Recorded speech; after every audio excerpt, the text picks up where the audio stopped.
পাতাকে একসঙ্গে এইটা আমাদের বিশেষ করে যাদের ব্লাড সুগার আছে তাদের জন্য একটা বিষণ্ণতা হচ্ছে অধিক। অন্যদেরও মেয়েদের আমাদের অনেক সমস্যা থাকে, মেয়েদের সমস্যা সেগুলো সব কমে যায়। দুটো হাতকে এবারে এটা করেছি, হাতটাকে উল্টো প্লেন তলায়। এবার মেরুদণ্ডটা সোজা করে এই একটা দানা, এই একটা দানা প্রজাপতি হয়ে ঘুরে যায়। দাঁড়াতে থাকেন, হ্যাঁ যতটা পারি চলুন নামান নামান। মেরুদণ্ড সোজা, পালগুলি কাছে টেনে নিন, তাহলে মেরুদণ্ড সোজা। এইটার নাম প্রজাপতি আসন। বেশ খানিক্ষণ করতে থাকুন, আর একটু স্পিডটা বাড়ান, কারণ অনেক দূরে ফুলের বাগান, ফুলের দূরে দিয়ে সেই ফুলের বাগান থেকে বন্ধু দেখতে হবে তো সবাই চেষ্টা করতে।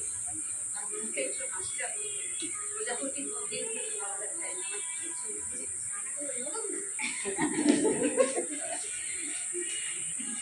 এবার ঘুমিয়ে ঘুমিয়ে নেমে যাবো, ঘুমিয়ে ঘুমিয়ে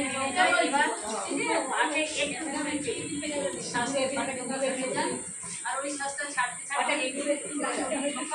সবার শেষে নাক আর মুখ দুই দুটো আঙুলের ফাঁকে রাখার চেষ্টা করবেন। যার হয়ে গেছে ভালো, যার হয়নি সেটাই ভালো। জবরদস্তি করবেন না, যুদ্ধ করবেন না। যার হবে না হবে না, যার হয়েছে ভালো, যার হয়নি যতটা হয়েছে তার জন্য সেটা ভালো। একটু জবরদস্তি করবেন। শ্বাস নিতে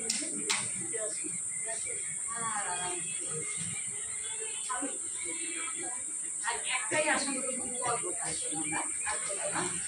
আমরা যারা পদ্মাসনে বসতে পারি বসি, আমরা যারা পদ্মাসনে পারবো বসবো, যারা পারবো না তারা যেমন বসে আছি পদ্মাসন মানে দুটো পাকে তুলে বসে, যেটা পারবো কোনো অসুবিধা নেই।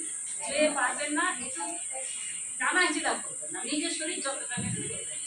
কারণ কি স্থিরম সুখম আসন, আপনি শরীরকে কষ্ট দিয়ে কিছু করবেন, আনন্দের সঙ্গে যতটা থাকে সেটাই আপনার জন্য ভালো।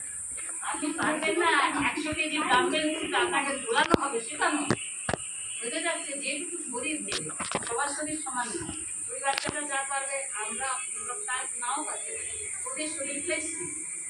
সেই জন্য কখনোই নিয়ম নয় যে আপনি চোখ সেটা দুটো হাত এইটা তুমি একটা ভিডিও করবি না, ঠিক হবে।